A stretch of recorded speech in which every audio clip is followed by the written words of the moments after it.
Welcome to Throwback Thursday, where we bring you a homeopathy hangout episode from our archives in case you missed it first time round. Because this episode may be a couple years old by the time you hear it as a throwback, some of the special offers, links, or content may not be valid anymore, so please keep this in mind when listening. You're always welcome to reach out to us at info@eugeniekruger.com. Enjoy the episode. Today's guest is Mary Aspinwall, one of the most inspiring homeopaths you'll ever meet.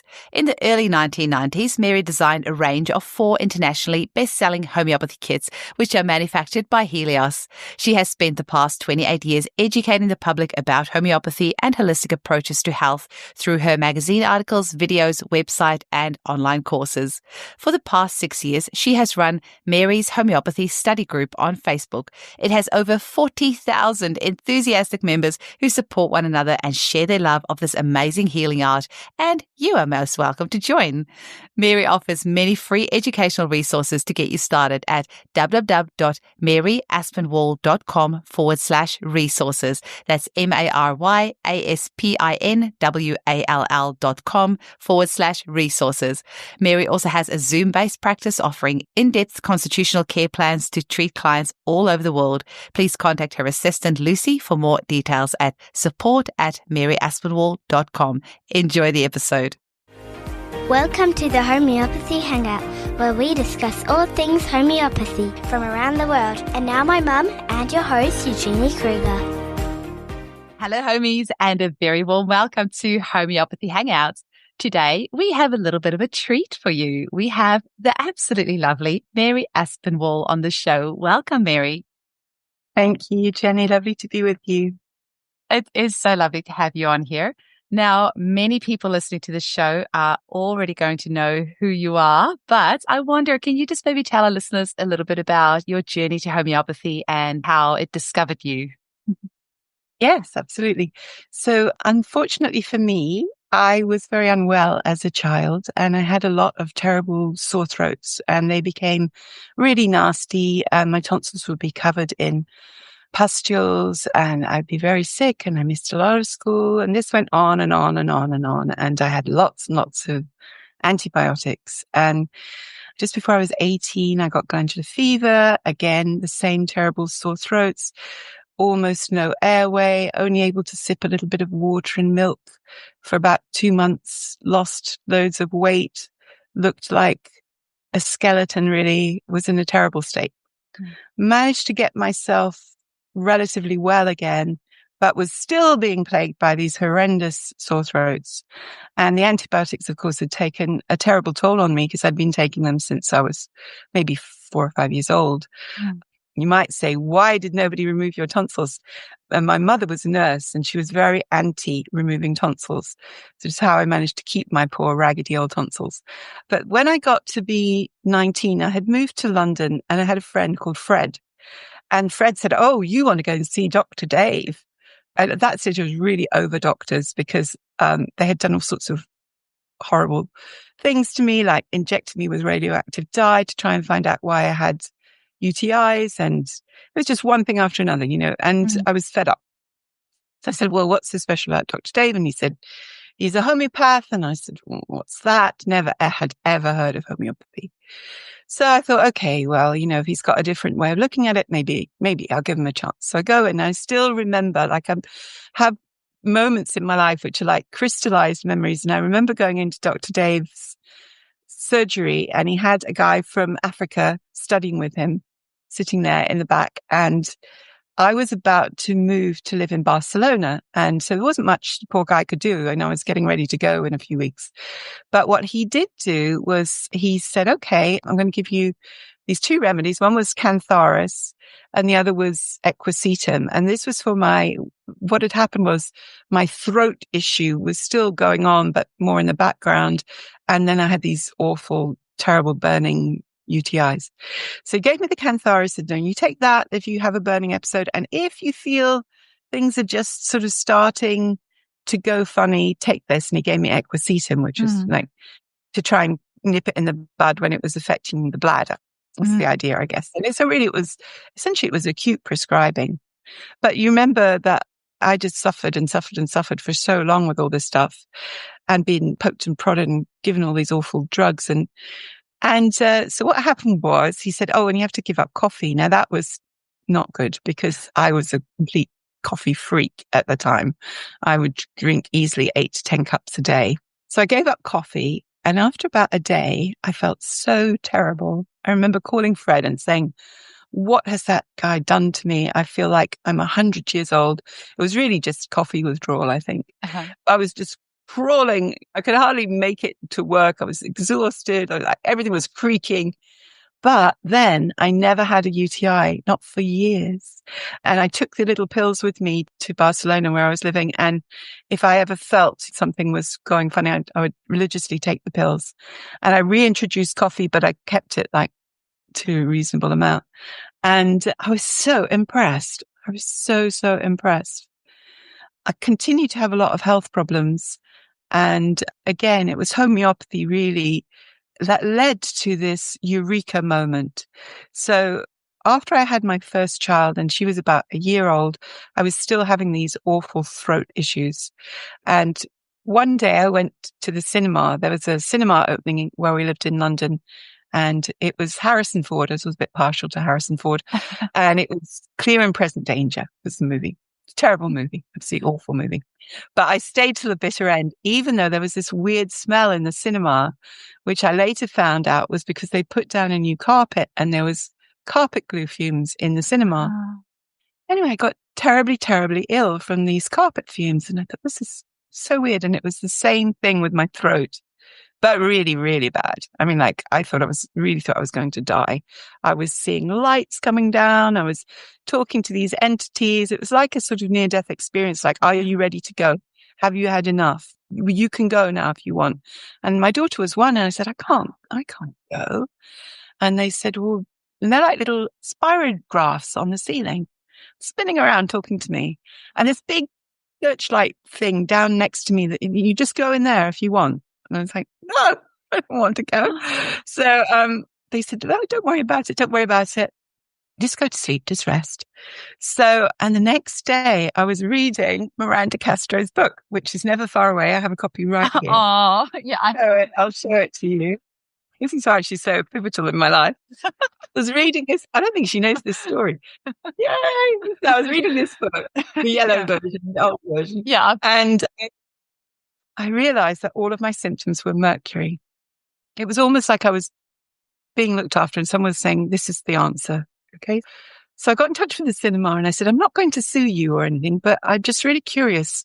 Could you get hold of whatever was in that carpet glue for me? I said, yes. Okay. And they sent me, and very nice. They took a photocopy and they posted it to me. And there it was, mercurial biocide. And then I went back in my mind. And I realized that all of these terrible sore throats were from going to the dentist to have my teeth cleaned, going to have a filling, having a tuna fish sandwich. I worked it all out. It was like, whoa, I know what this is. It's not like I have a propensity to sore throats. It's that I have mercury poisoning. And when something tips me over the edge, this is how my body tries to protect me by having these pustules that are trying to clear the toxins out of my system. So I took some Merc Sol and it worked. And that was the moment. And I had to do a load of other stuff as well, as everyone who's ever had heavy metal poisoning or mercury poisoning would know. It's not a walk in the park and it took a long time. But that was the moment that I actually realized what the problem was, which I would never have realized but for homeopathy. So I do feel like in a way homeopathy saved me. I'm not sure I'd be here alive talking to you today, except for that realization and knowing then what the path was that I had to follow to get well. Holy moly, that's very because cool. I feel I have to pay it forward because it saved me, you know. And I've been fortunate enough to, through my work, I work with a lot of people who have heavy metal poisoning, mercury, lead, various things. And what I've learned has meant that I can help people. And, it's been good. I'm even down to sometimes I get someone where a child has been pretty well and then goes and has their first filling. And unfortunately, if they're poor, they still get mercury fillings even to this day. Yeah, especially I think in the UK, but definitely in the US and probably Ireland. I don't know, but anyway, it's still happening. And it's to do with when you go through the National Health Service, they'll subsidize that, but they won't subsidize the white fillings, which I'm sure have their own, their own consequences. But so I'm able to say to people, did you just have a filling? And they're like, oh, yeah, I did. And like, oh, okay. So I'm able to sort of stop that process right at the start by alerting people because I know that's what's going on. Well, those angels and everyone else that came down to help you and talk to you and, you feeling that you have to pay it forward. I think you've paid your debt now, Mary, because you can I relax? you can, because Mary has got this incredible Facebook group called Mary's Homeopathy Study Group, which now has over 40,000 members in it. 40,000. And you have your group of marvels who are your amazing admins that help you manage this group. I think you've paid your debt because you have literally helped tens of thousands of people by paying it forward and getting them to use homeopathy and empowering them. So I think you're good. Good. But Okay. What inspired you to start this group? Why did you feel this group was necessary? All right. Well, I was told it was necessary. Someone got in touch with me. And as you know, I designed the Helios kits, the 4 kits. And the thing about the kits is they're fabulous. But I can remember the first time I ever looked at a kit. I had this lovely girlfriend called Rosemary, and I was staying with her at her house. And she had this kit, which I swear had like 100 or 200 remedies in it. And this is before I knew about homeopathy. And I was like, gosh, this woman is a complete hypochondriac. Why would anybody need this many remedies? What's going on? And I didn't understand about the matching and the importance of like having a really good match to get the result that you wanted. And so I was very ignorant about kits and I was overwhelmed just even looking at her kit. Like, how the heck would you know what to do with that? Of course, that was beginner's mind. Then when I did my own kits, I thought, of course, everyone should know what to do. There's a leaflet in there. They'll work it out. But no, it is overwhelming. And so someone said to me many years, the kits were out in 93, I think. So many years later, someone emailed me or wrote to me on Facebook or something and said, Mary, will you do a study group? And I said, yes, of course I'll do a study group. Like if you can get 12 people together, I'll be happy to do some videos for you. And yeah, absolutely. No problem. And then it just went, it's like it was thousands of people. And I was like, a rabbit in the headlights. And luckily for me, these marvels, I call them, because they are marvels. So these people in the group stepped up and started to help me. And we formed this little management group called the Marvels, and they would start, doing admissions because at the beginning, I was up all hours admitting people to the group. I couldn't keep up. And then we found, of course, being online, you are sometimes exposed to people whose intention is not to come and study homeopathy and be jolly good mates with you, but their intention is to screenshot things or troll you. So then we had to put in a layer of checking people's profiles to make sure that they were genuinely interested in studying and all of that. And so the amount of work just exploded because of the pure numbers and because of the amount of safety that we wanted to give the group. Wanted it to be a safe haven for people to come and ask questions and to share what was going on for them. So thank goodness the Marvels, totally saved me and came in and took a huge amount off my shoulders. And then what we were doing is people were just asking me, talk to me about this, tell me about that. And I would be making videos and I'd be writing posts. And then we started making files to try and make things more accessible so it wasn't Groundhog Day.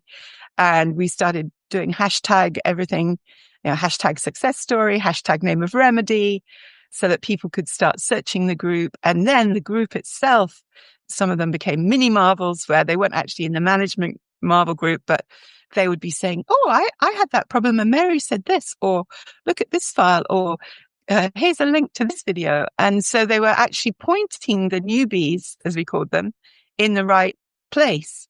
And then I think it was about 3 years into the group. I don't know how many thousands we had by then, maybe 20 something thousand people. And I decided to put a lot of time and energy into creating 2 courses. One's called Newbie and Aware. And what we try to do at the beginning when people join is say, go and look at Newbie. And Newbie it's designed for busy mums and you can use it on your mobile phone. So you go onto Newbie and it's got all the basics that you need to get you started, and it keeps a track of where you are. So if you want to bop around and study this today and something else tomorrow, it tells you, oh yeah, you've already done that. And it's got videos and it's got quizzes and it's really fun. Wow. And it's got cheat sheets you can save to your phone, and people love it. In fact, I got the most that is so cool. I got the most fantastic review. Should I read it to you? Yes, please. Yeah. This popped up. This is actually from a while ago, but it popped up the other day. And I thought, oh, that's so good. I just have to save that because it really described the whole purpose. Okay, here we go. So this is from a lovely member of the group called Joanna. Hi, Mary. Here is my honest opinion about your service and training course. And she said, she'd heard about me through Arnica, which is another great group on Facebook. I looked you up and I decided to join. I had the Helios kit already and I had used it once for chickenpox 2 years before. My son's chickenpox were mild and uneventful, and I put that down to good luck and we moved on with our lives. So once in the group, it quickly became obvious that you couldn't just ask for the best remedy for an ailment. You were actually expected to learn this stuff. So the horrified face emoji. Wait, I don't have time to read stuff and take a training course. Just give me the answer and tell me what the remedy is that I need. I'm desperate. And we call this, in the marbles, we call this stat syndrome. So it's like people who do no studying and they wait for some awful thing to happen, some crisis, injury, acute, middle of the night. And they're like, tell me what to do. And it's all like, stat, tell me now, tell me now. So what we're trying to do is before people get into that situation, when things are calm, that we encourage them to study. She had classic stat syndrome. And then I saw a post from me, about the 3 types of people that would be in the group. And I totally recognized myself as the first type of person, the one who just wanted the answer and didn't have time to understand the rationale behind it. Clearly now I know better. That just wasn't going to work. I put aside my feelings of being embarrassed and defensive. I mean, your post was aimed at me and me alone, right? And I decided maybe just sign up for that newbie course and see what it was all about. Well, I haven't looked back. The bite-sized chunks, the videos, which I'd never made time for before, the articles, the background history, the quizzes, all of it is just amazing. It is so accessible. It is so easy to grasp and begin to use. My subconscious is working away at it all the time. So now you have caused me another problem. I decide to do just half an hour once my son is asleep, but I get hooked. Maybe I'll just do an hour and then go to bed. And 2 hours later, I am still up and reading and learning. And it's like a great book that you can't stop or put down. I am filled with optimism and confidence for our future, that no matter what happens to my little family, I will be able to handle it in the very best way for the whole person. A way that, thanks to your group and your admins and your newbie course, I have learnt, and a way that I understand. And the last bit's quite funny. She says, yeah, I am not wishing that my son will have an accident or get another virus. But come on, man, I want to see this stuff in action. I feel like I want to give you an applause after that. What an amazing testimonial. And you're so right. I have that same problem where, the mums they don't want to put that time in. And then when the shit hits the fan, they want that answer straight away. But that's like, you really need to put the time in yourself when there's not a crisis happening so that you are armed with information. But it's also tricky because, mums are so busy. But they don't have the kind of extended family. They don't have more and more our networks of friends and supporters. Like when I had kids, fortunately, I was living in Ireland when my children were little, and there was great community, there was great support. And we did play dates and we did swaps of like, I'll look after yours for a while, you look after mine for a while. And it was great, but that's all starting to get less and less likely to happen for people. And they haven't got much time. They really don't have much time. I knew that mums was super busy. And so I really tried to make it so fast. Mm-hmm. It's like Mark Twain said, I wanted to write you a short letter, but I didn't have time. So I wrote you a long one. And I knew exactly what he meant. It's like to condense something into something pithy and like cut to the chase takes a lot of concentration and time. And whenever I was creating my courses, the Newbie, which is completely free, and the Aware, which is I think $25, it was all about, look, these people are stressed. They're busy. If you're going to tell them stuff, tell them quickly and have it be memorable. Have it come up with things that helps it stick in their brains. And that's what I've tried to do. I think it's worked. You know, everyone that has taken the time to do Newbie, and especially if you go on to do Aware, where you just go like on a deeper dive, they are so confident and it's really life transforming. I honestly can't think of many things you could do for 2 or 3 hours that the Newbie is maybe 2.5, 3 hours that would have the kind of impact that it has on people's lives. And it's a lifetime impact. And every minute that you spend learning about homeopathy is hours that you save later on by when you need to treat your child. And that's what I always say to the mums. Any little bit of time that you spend reading up on homeopathy or learning about it, it's just empowering you so much. You never know when you're going to need that information for your own family or for a friend or a family member. Yeah. And it's just absolutely invaluable. And time and also money. I mean, people on my group, some of them feel like they've saved, I'm sure they have, saved multiple thousands of dollars in ER and urgent care visits and co-pays and prescription fees. And, you know, aside from all of the trauma and the heartache that they could have ended up with, they also saved a lot of money. Oh, absolutely. Absolutely. Yeah.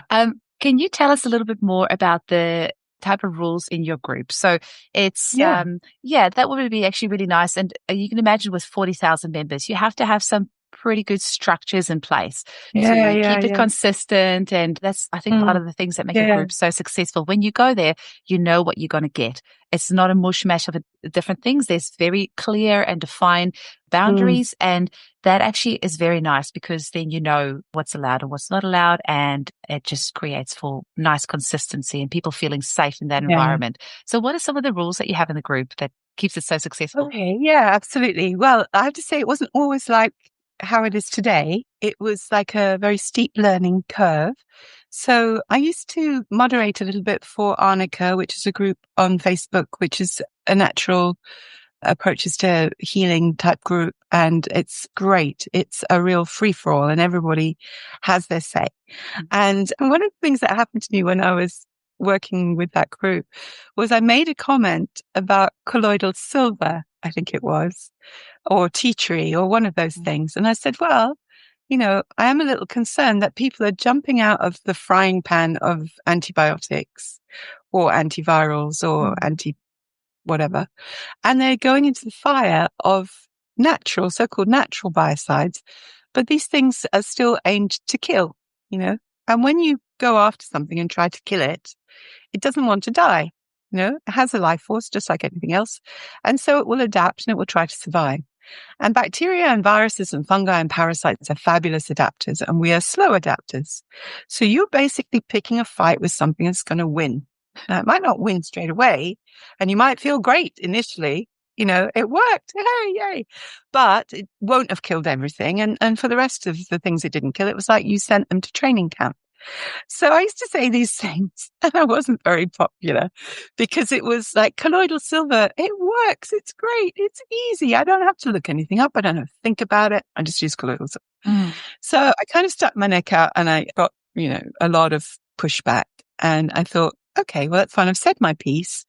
And I just sort of put it on the back burner. And then when someone said, will you start this study group? I thought, here's a perfect place for me to talk about my philosophy of health and how I see things. And, you know, and I still got a lot of kickback from people who were very attached to their tea tree and their colloidal silver and their diatomaceous earth and, you know, whatever else they were using. So, but it was an opportunity for me to say that. Another opportunity for me was I personally can't bear unkindness. So, that Dalai Lama's saying of like, be kind wherever possible, and it's always possible. So I was like, the golden rule for my group is going to be do as you would be done by. And it's going to be a little bit of a benevolent dictatorship. If you can't play nice, you'll get 3 strikes and then you're out. And we have this saying amongst the marbles, their coat is by the door. So if someone has been unkind, we look at it like it's our living room and we're hosting a party. And people are expected to be courteous and kind and helpful.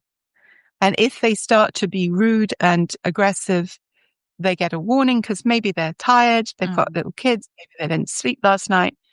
They get 2 warnings basically, and then they get their coat and they're shown the door. Now, luckily, we very rarely have to do that. At the beginning, we had to do it quite a bit. But now, because we've created this atmosphere and it's modeling for the new members what is okay, we very, very rarely have to do it now. But at the beginning, we had to do it quite a lot. Hi, homies. This is Sarah Valentini letting you know about a seminar and trituration proving retreat coming up at the end of July and early August this year with Michal Yakir. Michal is a homeopath, botanist, researcher and author of an amazing book called Wondrous Plants, a comprehensive materia medica on the flowering plants in homeopathy. Michal has lectured around the world, and it has been a long-time dream of hers to come and do plant triturations in the Daintree rainforest. Michal is leading a 6-day adventure in the Daintree rainforest in far north Queensland, where you can be involved in trituration provings of 5 different plants. The experience of a trituration proving can bring so much clarity to your prescribing and is a wonderful tool to deepen your knowledge of the plants. This once-in-a-lifetime experience starts on the 31st of July and finishes on the 5th of August, and will include a guided tour with a botanist in the Daintree rainforest. Michal is writing her next book on the ancient plants. So following the adventure into the Daintree, there will be a 2.5-day seminar in Noosa, Queensland, from the 7th of August to the 9th of August, and will focus on teaching about the ancient plants, which include the mosses, ferns, cycads, and conifers, amongst others. This is the information that will be available in Michal's new book that is not yet released. To find out more, please email us at michalyakir2025, that's michalyakir2025 or you can go to our Facebook event page, which is Ancient Plants Seminar and Trituration Provings with Michal Yakir. I really hope many of you can join us. And then the other aspect of the benevolent dictatorship is, of course, there are many, many, many different ways of doing homeopathy. And I am absolutely fine with that. I'm a great proponent of freedom of speech. Do what feels good for you. Do what resonates with you. Do what works for you. What works for me is I need to understand the whole concept, and it has to make sense to me philosophically. So for me, it's not enough that something works. How does it work? Why does it work? What is the cost to me of it working? What is the risk benefit? So I am largely speaking, there are some things I cheat a little bit with, but I'm largely speaking a classical homeopathy fan. By that, I mean that I think that symptoms are coming from a core dis-ease, a core disturbance of the vital force, chi, prana. And all of these symptoms are clues that will lead us to the answer. So I get a little bit concerned when people see these as the problem, when actually it's this the problem. And yes, you can take away this with remedy ABC, but why would you want to? Because don't you want that clue to lead you to the right answer, the deep answer that's going to fix the disturbance in the vital force? So it's different strokes for different folks, but that's my take. And that's what's worked for me. It's worked for my clients. And so essentially, as I say, there are a few things that I cheat with, but mostly I'm classical. And so on the group, we try to have this very consistent message, a consistent message about what's okay to treat at home, what's not okay to treat at home, a consistent message about potency, a consistent message about not using no-sodes and sarcodes, things like that, unless you have a homeopath working with you. A consistent message about single remedy, about making a fantastic match. And we have an exception to that is we say it's okay to mix remedies if it's an outside-in event, injury, surgery, dentistry. So a consistent message about minimum dose, an awareness of direction of cure. Don't like that word. So we kind of call it direction of healing so that people actually judge whether something is working or not working. So these are all super consistent. Now, how do you get a consistent message when you've got 40,000 people? That's my question. It's like you're reading my mind. How do you do that? Well, the way that we do it is on Facebook being a bit of a big brother thing anyway, they have this thing where you can highlight certain words where you're going to have a look and see what the person's saying. So if we highlight words like, if people are promoting steroids and antibiotics, well, there's plenty of that happening in the world. They don't need to do that in our group, which is focused on classical homeopathy. So we're going to have a look. And if they say, oh yeah, I don't need to use antibiotics anymore because, I've studied homeopathy and now it's great. I don't need them. Or they say, oh, you really need to take your child to get an antibiotic right now. Well, first of all, it's very bossy and that's not how we talk to each other. And second of all, we don't promote pharmaceuticals because there's plenty of other entities promoting pharmaceuticals. They don't need our help. So we'll delete it and we'll send a message. Or it might say protocol. And generally speaking, we don't like protocols because we like to think of the symptoms as our friendly and less friendly the more you ignore them, but as the initial warning signs that will lead you to the answer. So we'll go and look at it and, we might delete it. So we have lots of keywords that are flagged, and then myself and the Marvels will go and make a judgment call. And then we always, because we do as you would be done by, we always explain. Usually it's because people haven't read the announcements because nobody reads anymore. And in the announcements, all the guidelines are there, but they don't read and they get excited and they dive in. And I've done that myself. Yes, I was about to say I have to. So we just very kindly say, look, this is the issue here. This is the guideline that you missed.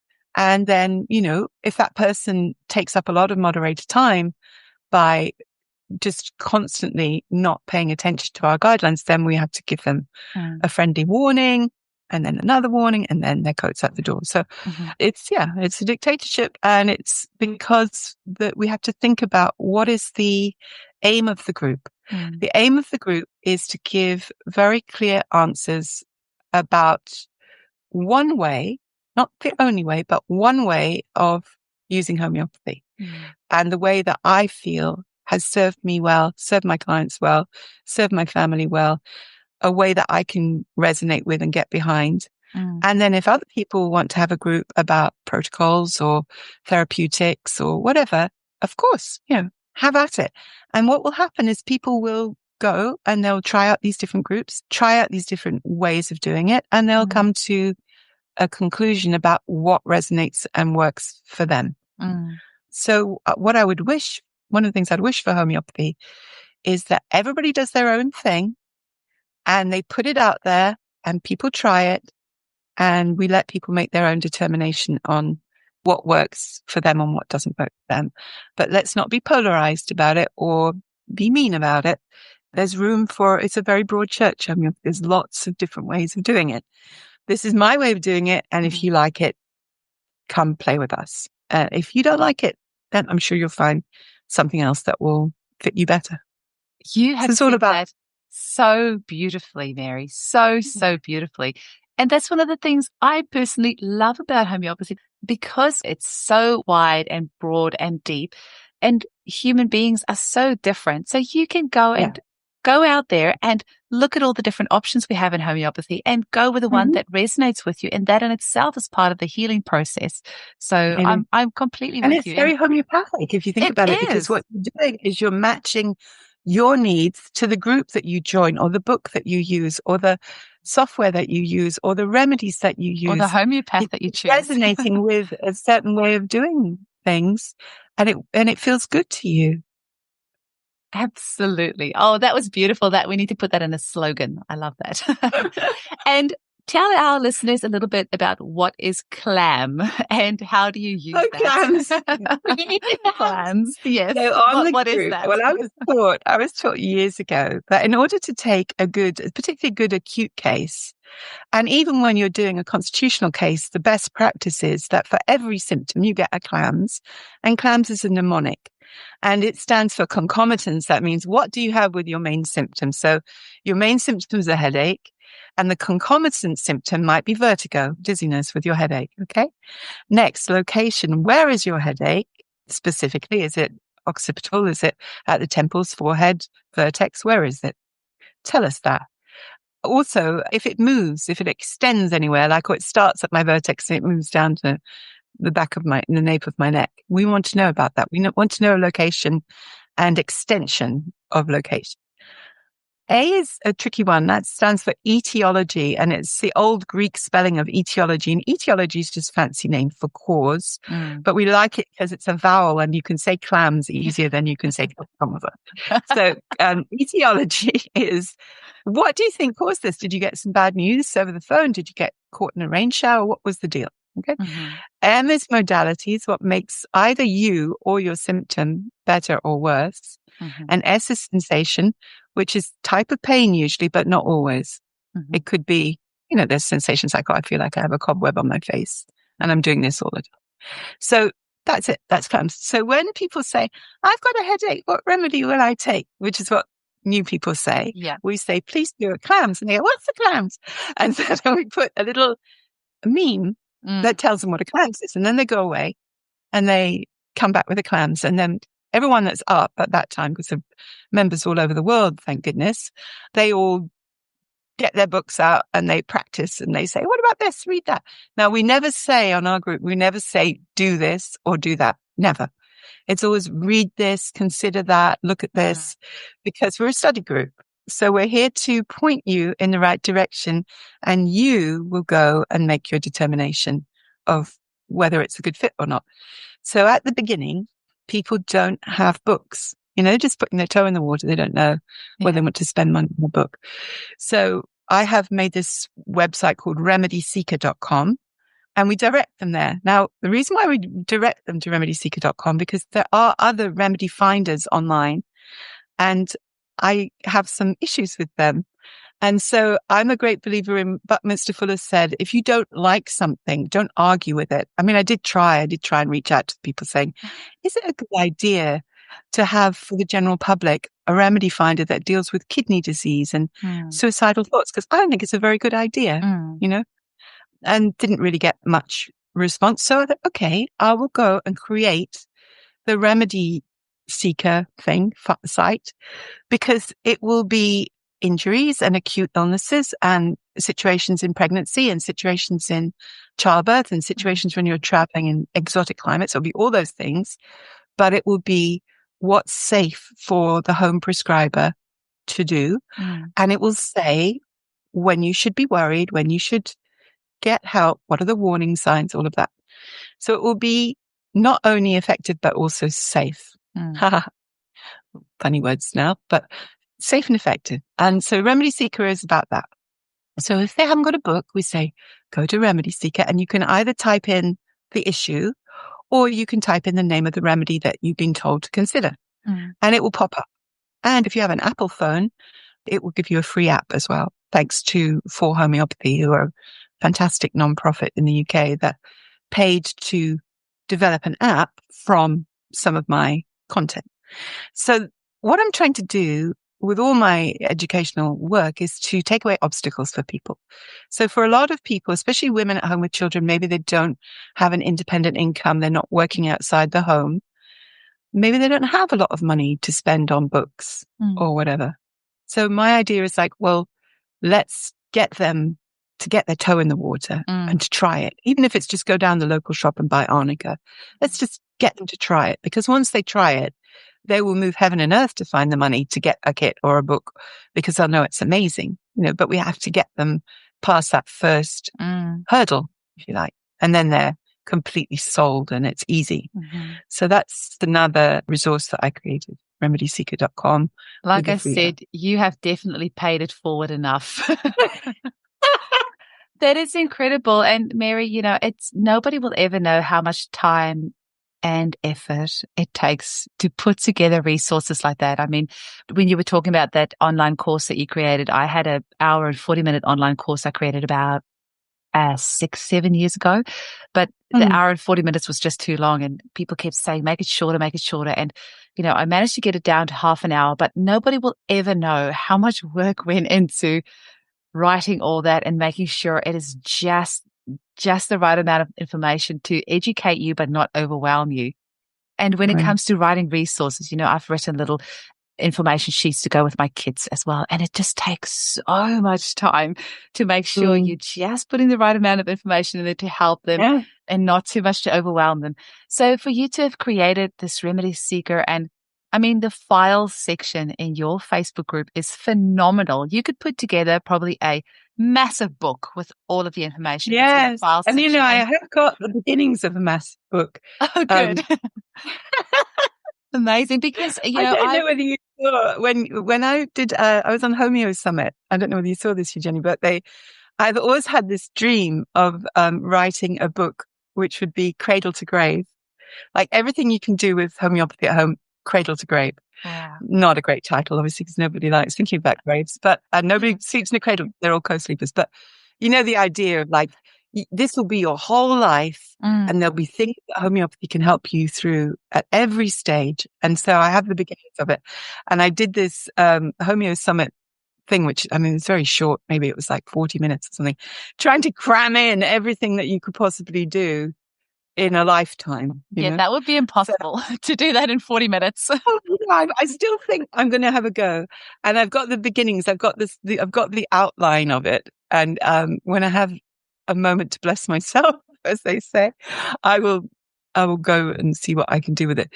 I think it's a great idea. And I don't think anyone's done it yet. So that'd be fun. I would encourage people to join your group, even if it's just to go into the files section of that group and just have a read through. The files are amazing. And I want to give a shout out to one particular marvel, who's Muriel Schubert, who's a friend in Canada, and she has just been fantastic. She was a very early marvel.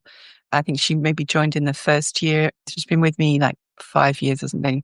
And she is the one that usually collates our files. Now, we've had a few people have helped her, but she is the file mistress. The files are amazing. That is incredible. It's just such a wonderful resource. I should give a little tip about the files. Yes, please. Which is that, unfortunately, Facebook doesn't organize files alphabetically. So what you have to do, and there's like, I think 100 and something, maybe 150, something like that, files.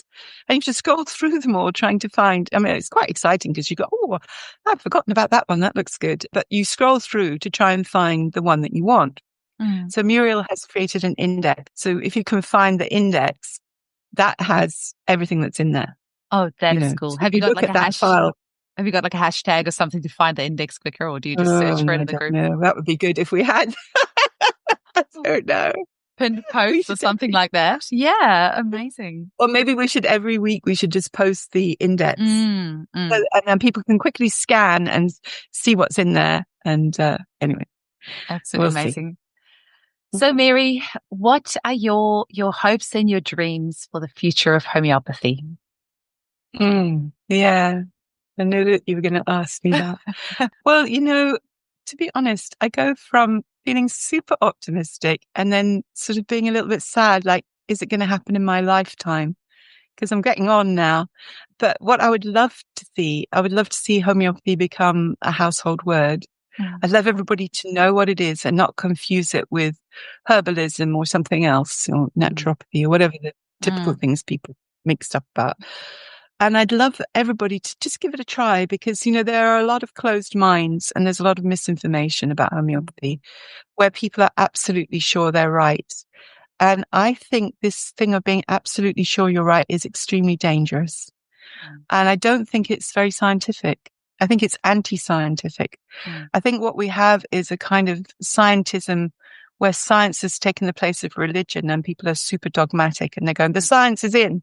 Well, that's just nonsensical. The science is never in. We're always exploring and trying to work out and make sense of our world, always. And if we stop, it's kind of like the beginning of the end. It's like a death throw to stop questioning.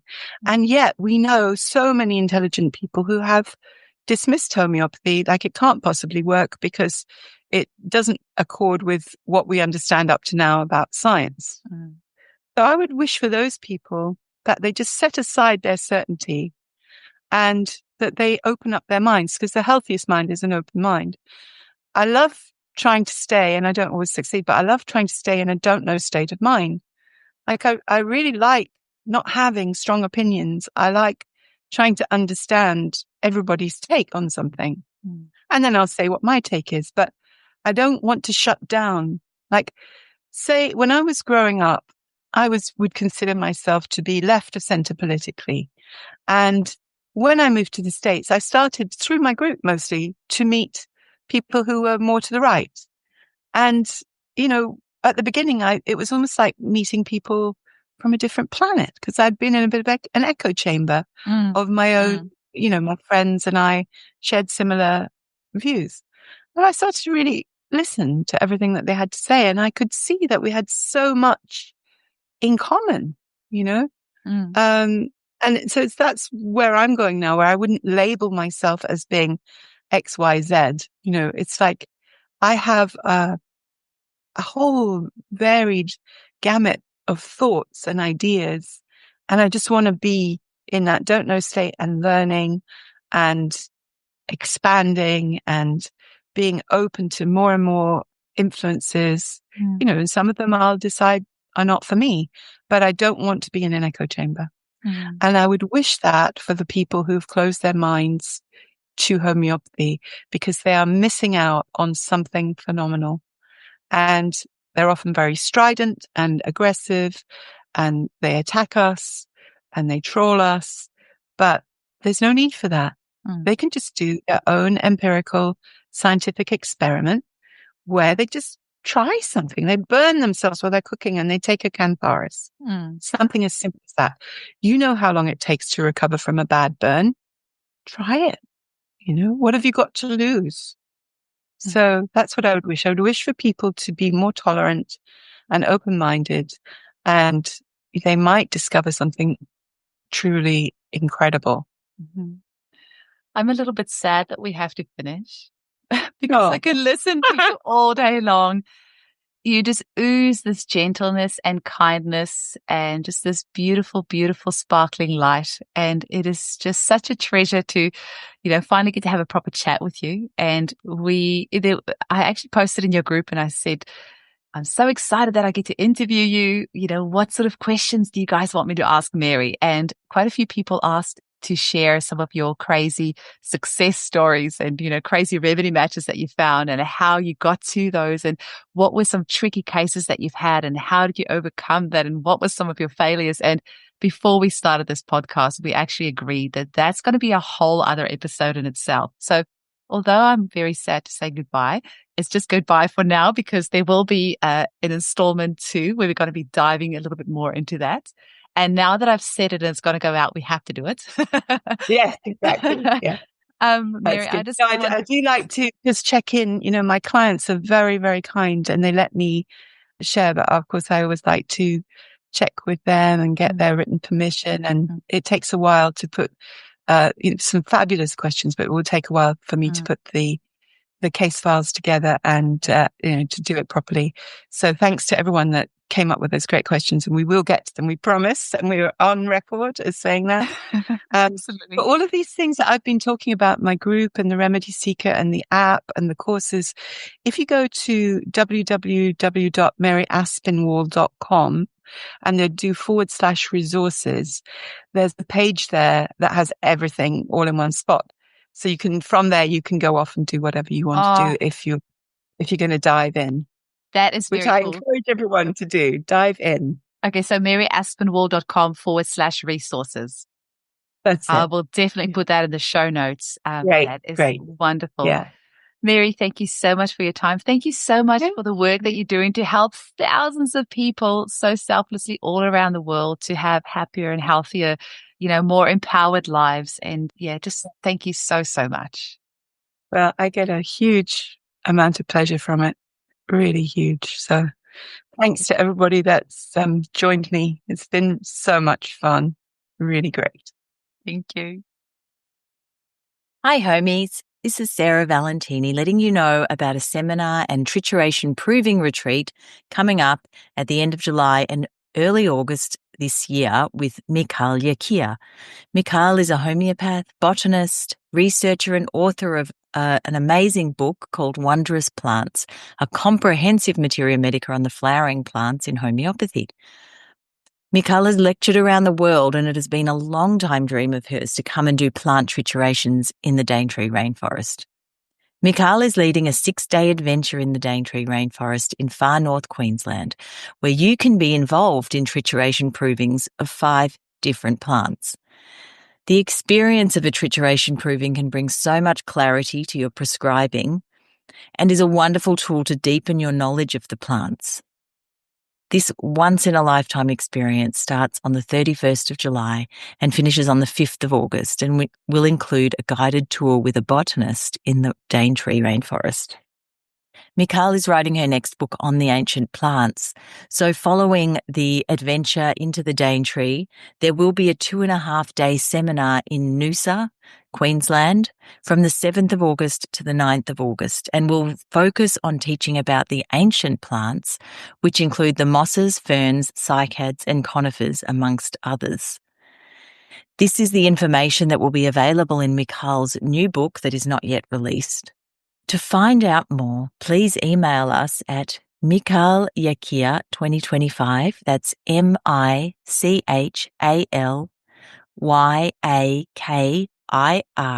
2025 @gmail.com. Or you can go to our Facebook event page, which is Ancient Plants Seminar and Trituration Provings with Michal Yakir. I really hope many of you can join us.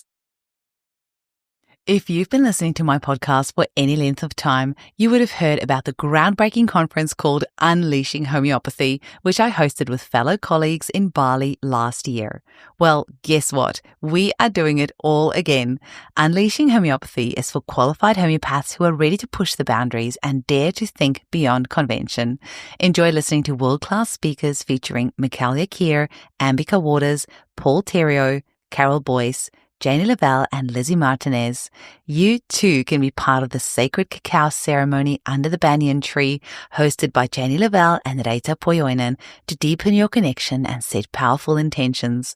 Imagine yourself relaxing in the crystal blue pool at our venue, having conversations with inspiring homeopaths from around the world.